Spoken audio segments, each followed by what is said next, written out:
And so the current generation of kids are literally saturated with media.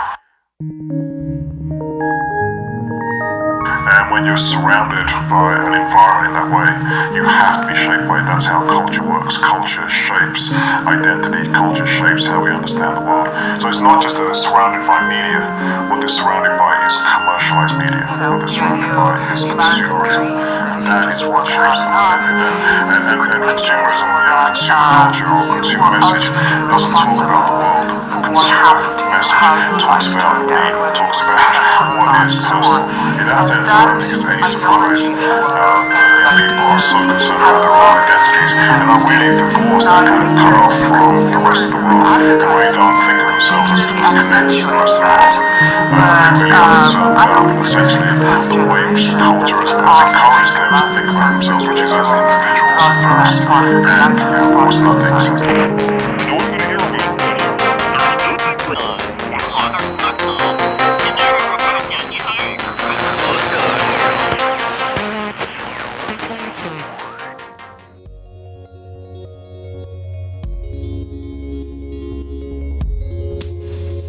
What you experienced with the garden project.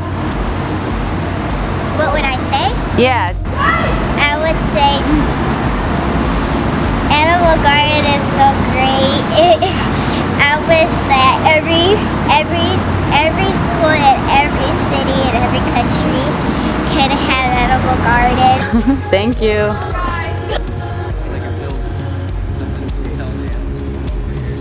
This whole project started with a group of college students that through academic research found out in Sulphur Springs City Elementary in Tampa Bay, Florida, more than 93% of their kids were in reduced or free lunches, and they also had the lowest test scores in the whole county. We recognized that this was a great opportunity to change the life of these kids and teach them about science and also teach them about how to be healthy and that they do have other choices. And to have such young individuals, college-age students who in some part or another had never worked with children in any capacity before, but still build the key component of what the Y does, is build relationships. It sets it apart from any other partner. Not saying our other partners don't do amazing things, they do. Where you have a college-age student teaching them on such a high level was so impactful and powerful for me. But if I have to go back to the education component, I would have to say, based on children's math and based on science and reading and those things, we have seen an improvement overall in our third grade students because of a program that was so involved and powerful as this one.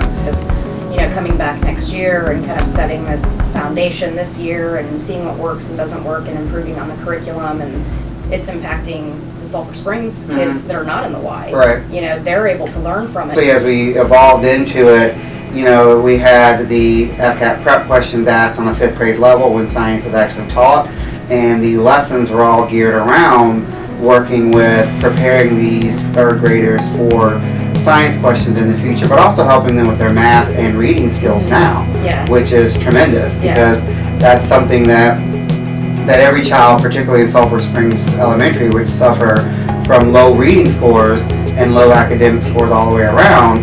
This is a program that can relate back to academics, but also relate in a way that teaches children that it's still fun to learn, but fun to learn in a capacity where there's actually results tied to it. And I think that was something that I at first didn't expect was going to happen, but as it progressed forward, you could see it happen. And as you do this, you can see these kids grow and understand things that maybe they didn't put together before. This project changed me personally because I could see how much of an impact we could make on these kids and how a wonderful opportunity this project really is. Because not only did we teach the kids about organic foods, but we also implemented science and math, division and multiplication while they were doing hands-on activities like planting. And they were so excited about all these things, but at the same time they were learning. What's this one?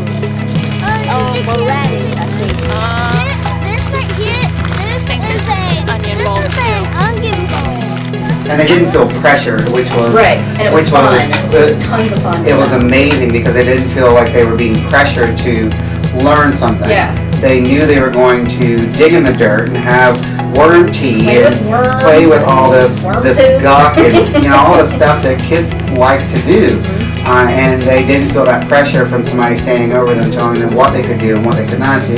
Something that I noticed almost immediately that I wasn't expecting was when the volunteers came, the kids took to them almost instantly, and in this environment that doesn't always happen. You Right. know, like it takes a while to build a rapport with the kids, and they were instantly attracted to the volunteers and then instantly attracted to what they were doing. It was so hands-on, and the volunteers were very consistent coming, and it's just that consistency with our population of kids is like priceless.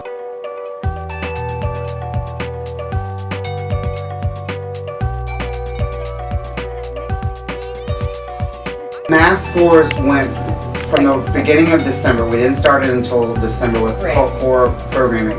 I want to say the percentage of the math score was in the low 50 percentile. And then at the end of that 4-week period, it was close to the 90 percentile.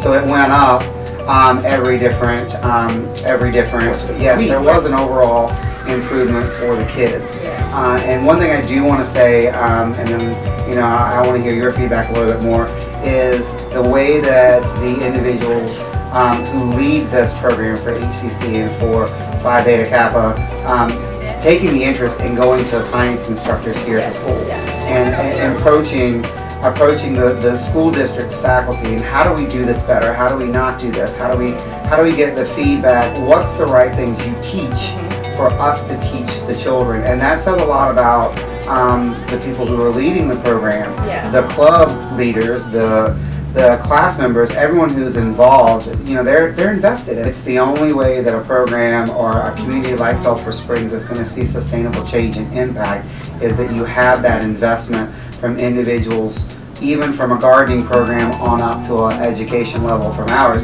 That investment is key from And it makes a and long huge term. amount of impact, not only on the kids, but on us. We also learned about organic food. We learned about a lot of these processes that go into organic food and how much does it really make sense. I would like for this project to continue, and we do have the prospect with the help of YMCA and keeping Tampa Bay beautiful to actually continue the project and change the life of many more children. And in this particular occasion, it was only 38 elementary students that were lucky, and we were very lucky to experience this with them, but we would like this to grow and become something where more kids can be part of it and learn about planting, and that how all these things are actually connected together. So I think we do have a great opportunity in this project. So what do you want to see happen for edible schoolyards in the future, or the garden project? I want to see that they keep doing it and they never stop.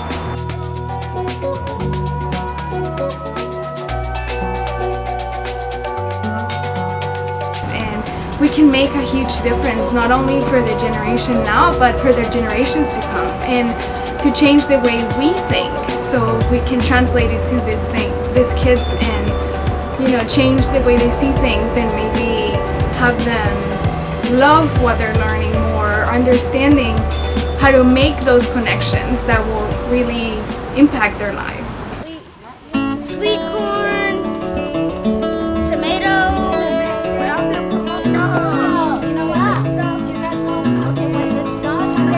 And squash. That's it.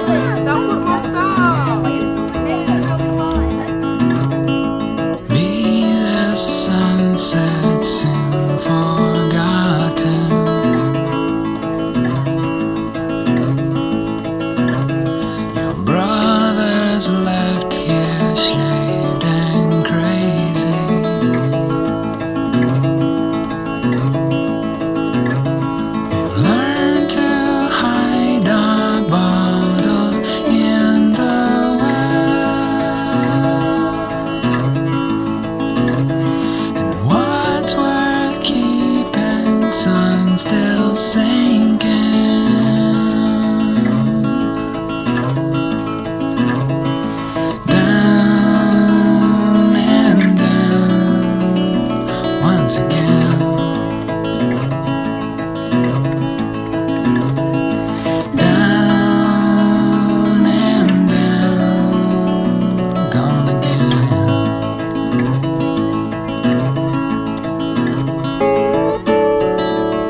sunset